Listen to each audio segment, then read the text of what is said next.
41 paragraph. 41.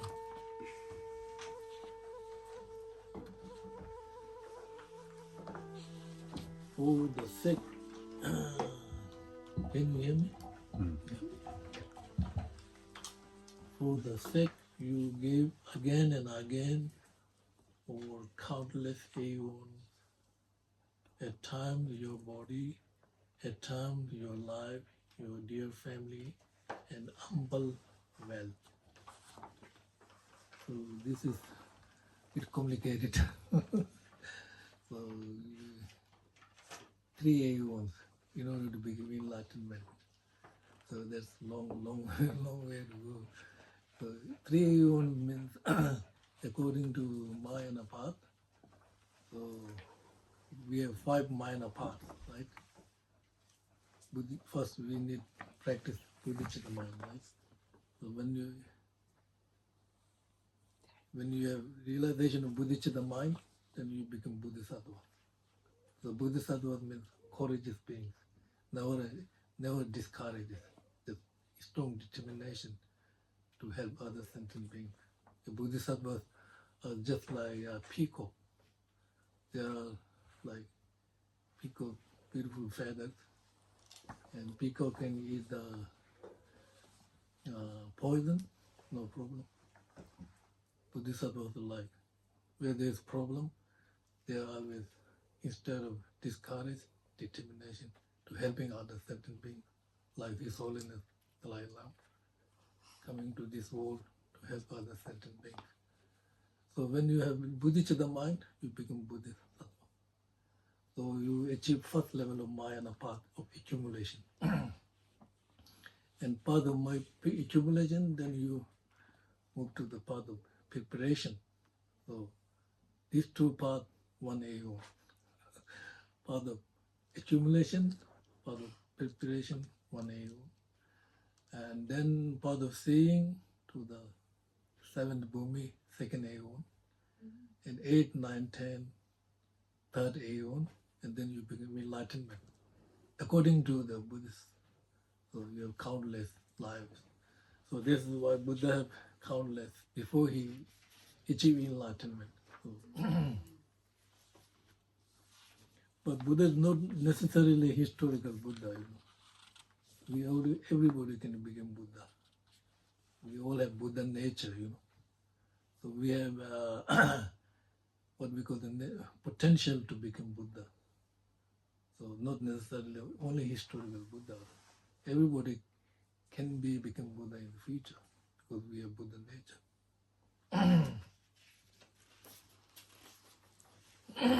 Then next one is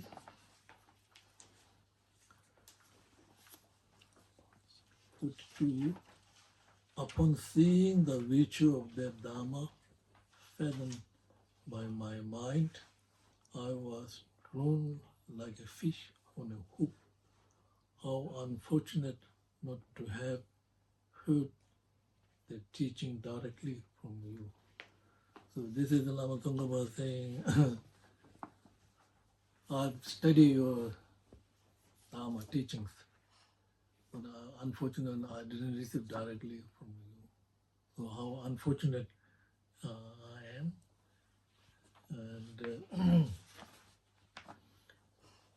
And by the force of that sorrow, my mind can give up that thought like mother whose mind is consumed by thought of her dear son. So Tsongkhapa was a great master, right? Born in Tibet, 14th century. He's just come from a very ordinary family from Tibet. And then he studied Lord Buddha's teachings and 84,000 teachings. And but he remembered Buddha all the time. The Buddha is like his mother, always remember, dear. So he have always thinking the qualities of Buddha's body, speech and mind. Among this, his speech is teaching. So his teaching is we can study, so we can receive teachings and transmissions and all these. In Tibet, transmissions are very important. You have transmission, you receive blessing. You have transmission. If you receive transmission of this text, so this text is composed by TSONKHAPA. So you are receiving direct blessing from TSONKHAPA. Many, 14th century, how many years now? 14, 16, 17, 18, 19, 20, 21, 21st century? What is it? 600 years. How many years? So you have this whole blessing from the great masters. But if you don't have transmission, no blessing. So transmission is just like electric wire. You have electricity there, but you have to connect the wire to cook foods or whatever. The electricity there, right? But you have to connect this electricity, and then you can cook whatever. You can do many things. Turn on the light, AC or whatever. If there's no connection, then no AC, no light. So that's exactly similar. Transmissions are just like that. So you have received transmission, so you already connected with the Lama Tsongkhapa. And then you will receive the blessing. So blessing usually means, bless means potential. Sing means transform. So you can transform and change your mental attitude, change your mind. What we are changing is changing our negative mind into the positive mind. Changing our destructive emotion to the constructive emotion. Changing our wild mind into the noble mind. This blessing means changing your negative mind to something good, positive, or the noble mind of the bodhicitta, or the understanding emptiness, understanding dependent arising. So then that mind is noble mind. So this is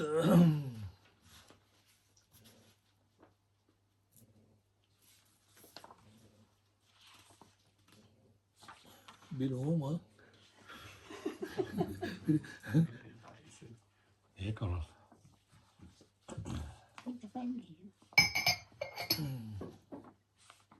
Hot tea. 44, but when the thought of your teaching comes to mind, this is how the master taught, blessing with the splendor of his sign and marks encircled by the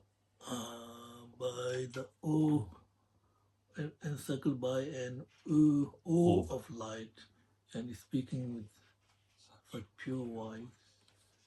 Just the image of Muni that I conjure in my mind soothes his pain, as does the light of the moon for one tormented by the heat of the sun.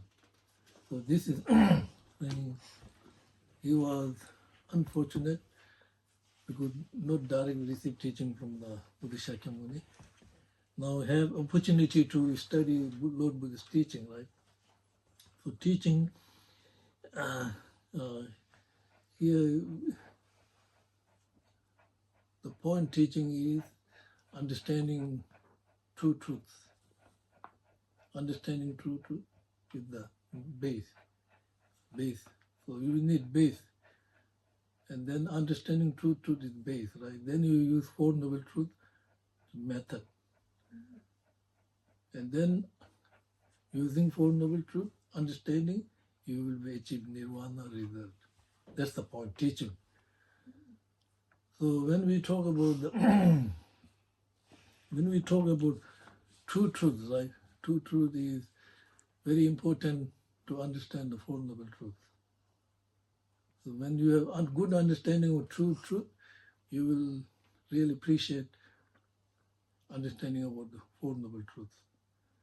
Then when you have good understanding of the Four Noble Truths, you will be able to understand independent arising and emptiness. And then you will be able to understand there is possibility to remove from our delusions, negative mind and force. Possible. There is possible because there's base, two truths, right? So according to Buddhists, so we can say like this, everybody desire to achieve happy and nobody want pain and suffering. But there are so many different types of pain and suffering, mental, many different categories of suffering, different categories of happiness, but all come into the 2 points. Mental suffering and mental happiness, physical suffering and physical happiness. Comes into 2, right? It's come into 2 points. Mental pain and happiness, physical pain and happiness. Among these 2, mental is more effective than physical. The mental is very important because if we keep our mind calm, then we have no depression, no pain, no mental pain. So among these 2, the mental happiness and mental is more effective than physical. So therefore, we have to understand the knowledge of 2 truths, conventional truth and ultimate truth. So the conventional truth is something we can say like this. The conventional truth is mind, searching reality, but without analytical meditation. Conventional truth is mind which is without any analytical meditation thinking about reality. That's the conventional truth. So therefore, it is truth for mistaken mind, truth for ordinary people. For example, like, you can take the example of book. Book is conventional truth. Because we should not analyze the book. Book, right? Book is conventional truth. Without analyzing, it exists. Because book there, we can turn the page and read the words, or we call thesis. Book. But if you try to analyze further, then you realize the book is the collection of all the parts, shape, color, like that. But if you go further, analyzing color, shape again, then we cannot find the book. We see book right conventionally. So the conventional truth means without analyzing. Mind without analyzing, but searching the reality, same reality. So book is book, right? So we can turn the page, we can read the books, but if we try to analyze, then we realize it is collection of all the parts. Again, if we analyze all the parts, shape, color, then we cannot find essence of the book. Disintegrate. Have to leave. Just book is book, and no more analyzing. This is all over the world. Everything exists like this. That's conventional truth, right? Now the ultimate truth is completely different. Ultimate truth means it is through analyzing the nature of reality. Ultimate truth is not easy. Ordinary people can't fit in the ordinary people's mind. It is truth for the wisdom realizing emptiness. It is truth for the noble people. So it is truth for the noble people. Then ordinary people, they can't fit in the mind. It's like Milarepa, many ordinary people think Milarepa is crazy. But when Milarepa looking to ordinary people, we are crazy. So then this is same like this. So the ultimate truth is mind which analyzing the nature of reality. What is nature of that reality? So through analytical meditation, then you realize when you analyze the object, then you realize there's no independent object. It depends on other factors. So that is the ultimate truth.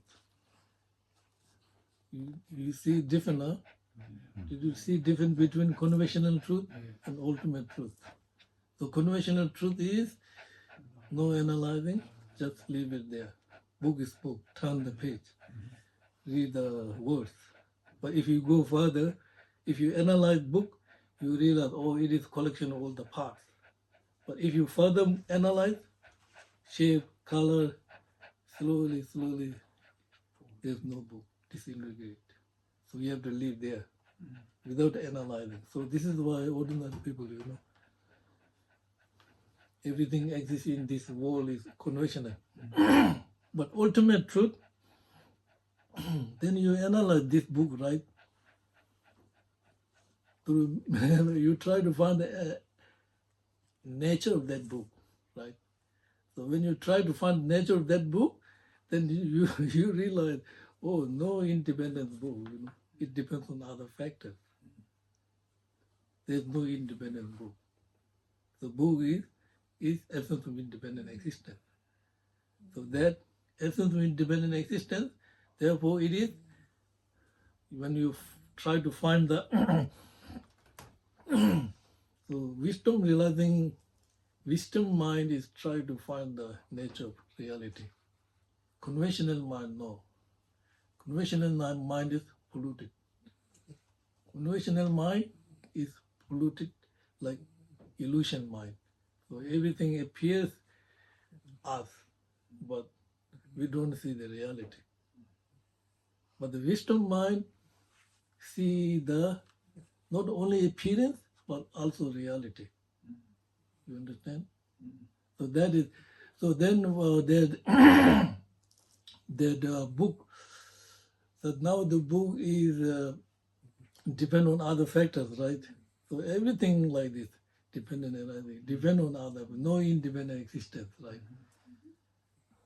Like take example of the ring finger and short finger, long and short. Ring finger is long, is short, right? But again, if you go to another ring finger compared to other is then short. Remember this finger, right? This finger is ring finger, right? Compared to this, short, long and short, right?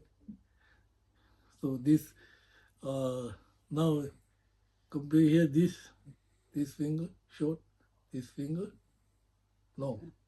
But compared to this finger is short, this finger is long. So it should be like that. All the phenomena, they depend on other factors, depend on each other. So that is that's the meaning of true truth, conventional truth and ultimate truth. But again, very complicated with all these schools. You know what I mean? Greatest exposition, follower of sutra, mind only school, middle way of autonomy, all different, very complicated.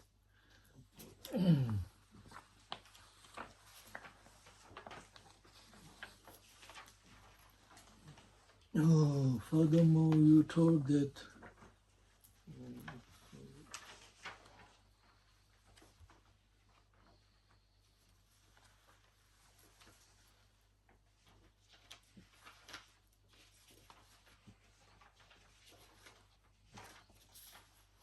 So 46. Those who are unskilled have make you more excellent system, a complete tangle, much like a pepanda. That's what I'm talking about.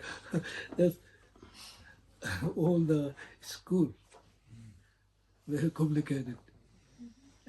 Great exposition, explain two truths. Follow the sutra, mind only school. And Lama Tsongkhapa said, I'm tangled, like it is like there's a grass with many joints. Oh, yeah. There's pelpata. In Tibet, on the mountain there's a grass, so many joints, very difficult. Oh, So all this, more he study, confused about two truths, confused about the emptiness and like that. But upon seeing this, I rely upon the work of sage and diligently sought your true intent again and again. So then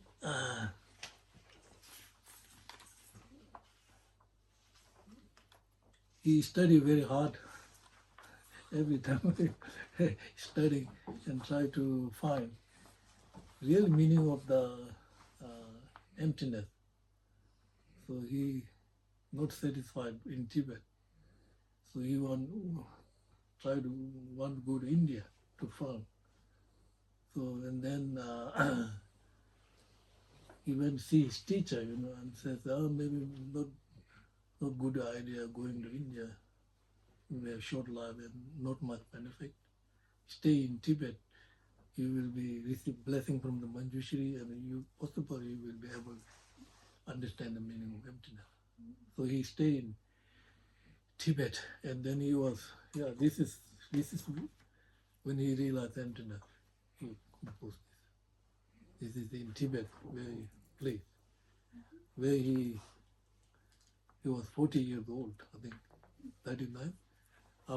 After seeing all this, he's reading the text of all the Indian masters, especially for Nagarjuna text, fundamental wisdom, and Chandakiri text, middle way of entering, and Buddha Palida text was the most important text to understand emptiness, Indian matter. So he was, every day he reading all these texts, and one time he saw all these masters. It was just like you and me seeing each other. He saw all these masters, Chandrakirti, Nagarjuna, all the Buddha Palita, even Baba, all these masters, he saw him like, I see you guys. And then as soon as tomorrow he wake up and read this text, he realized emptiness. And then he composed this text. You understand? This is very auspicious text. And then at the time, the more I studied the many texts of our own other systems, the more my mind was completely troubled by the net of doubt, right? Do you understand this one? Yeah. So that means mind is very, very difficult to subdue, right? It is very difficult to subdue. Therefore, first, to subdue the mind, first you have to recognize your own self and identity. And then you can subdue the mind. So we're talking about recognizing yourself. And then you can subdue the mind. Without recognizing yourself, you cannot subdue the mind. It is very difficult, right? We talk about, everyone talking about mind, but difficult to control the mind, right? Difficult to subdue the mind. When we talk about the saying in the Lojong practice, change your aspiration, remain natural. We should train mind like this. Change your motivation, remain natural. You understand this meaning? Change your motivation, right? What are you changing? First you have to recognize yourself, and then one side there is mind, which is very destructive. We call self-cherishing and self-grasping mind. And then you look on the other side, there is another mind, compassion mind, bodhicitta mind, wisdom realizing mind. So we have to first recognize yourself and then see, oh, there's self-judging mind, grasping mind there. On the other hand, there's compassionate mind, bodhicitta mind, and wisdom realizing mind. Now among these two minds, then you may think, oh, how can I do this? Because self-judging mind is very strong, and the grasping mind is very strong. But if you really analyze grasping mind and self-judging mind, there is no good foundation. Foundation is mistaken. There is no valid foundation. Grasping mind, no valid foundation. Self-judging mind, no valid foundation. But if you look other side, right? Wisdom realizing mind, bodhicitta mind, even tiny can have very good solid foundation. Therefore, it is possible can defeat this mind. You have to think like this. Then question how long it will take to subdue this mind. then best practitioner maybe 24 hours, oh, I can do this. Right? The medium one not 24 hours, at least 1 month I can put effort to, doing like this. Oh, self-judging mind there, compassionate mind there, you doing this one mind, Other mind, self-judging mind, compassionate mind there.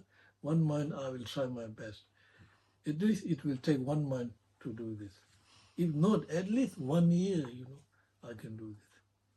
Self-judging mind there, compassion mind there, and then you look back, since you start doing this, one side self-judging and grasping mind, other side compassionate mind, loving kindness mind, wisdom mind.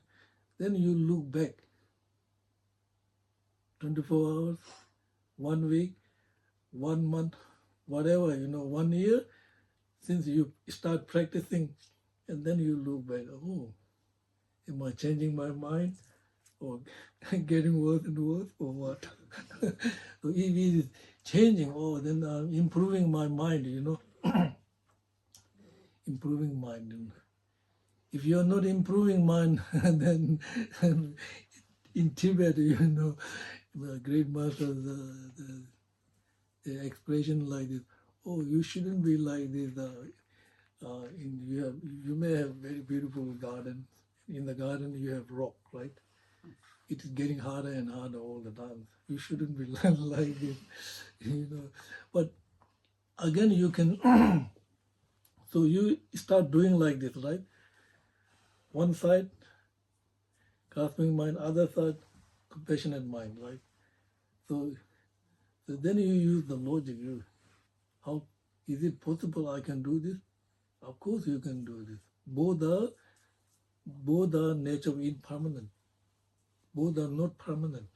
Self-judging mind is impermanent, and compassionate mind, both are nature impermanent. So if it is nature impermanent, it can be changed. In order to change this, I have to put effort and have to go to the right direction. If you're going to the right direction, you will change, right? So that this is why your spiritual is In Tibet, your spiritually is inside, not outside.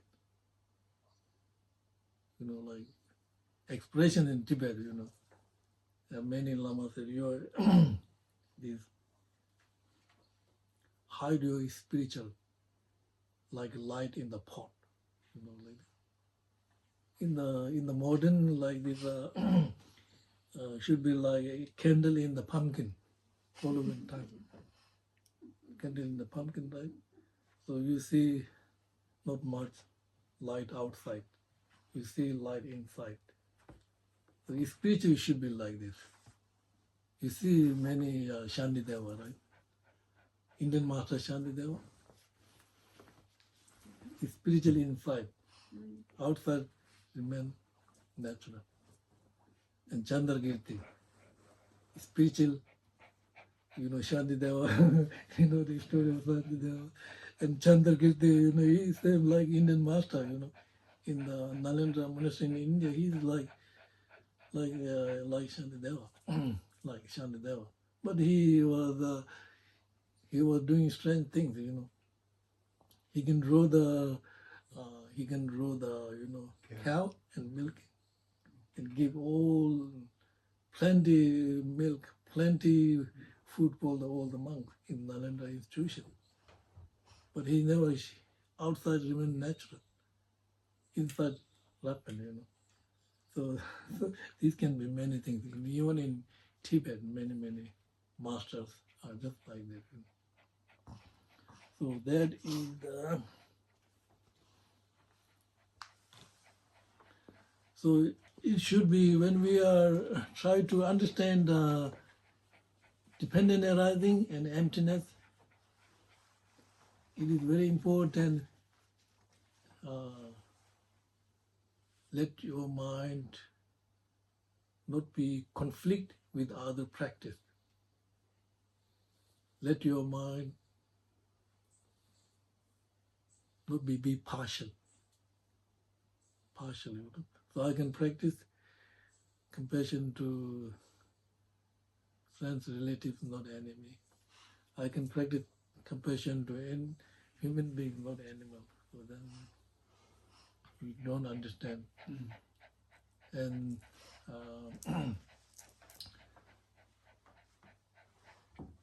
don't let your mind conflict with other practice. So you may be practicing something, you will respect all other religions, all other practice. So my one is best. You shouldn't say like this. You practice your practice, but respect what others are doing, right? No making conflict and not making confusion for others, you know. And so that if we do like this,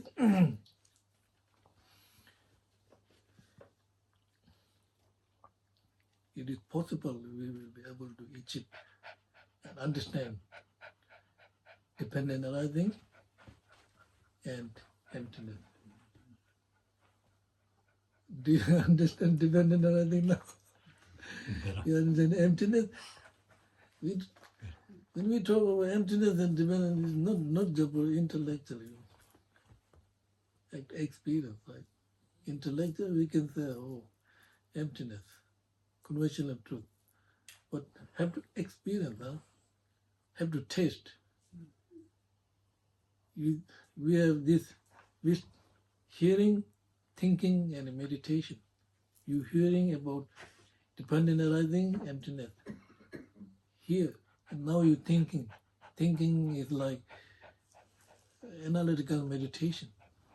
Analyzing, and then when you finish analyze, meditation. So first you hearing about dependent arising, and then thinking is analytical meditation. Then you stop thinking and meditate is meditation. Then through meditation, you will find the answer. Then you will experience. Everything should be like that, right? Whatever we're doing, reciting mantra or reading text, all are thinking, all are hearing, thinking, meditation. Reciting mantra can be meditation, right?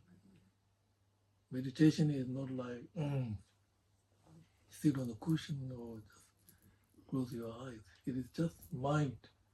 If the mind is positive, everything is meditation. With the mindfulness and this introspection, should go together. Mindful in analyzing. Introspection, make sure, oh, what am I thinking? What am I speaking right or wrong? Am I thinking right or wrong? Am I speaking right or wrong? If you're speaking wrong, introspection, no, oh, you're doing wrong. Like, introspection is like police inspector telling you about the, the inspector, analyzing, watching all the time. Police are watching for the crime people, all the time. They like this. They catch them like this. This is the same like your meditation should be like this. Okay, thank you very much.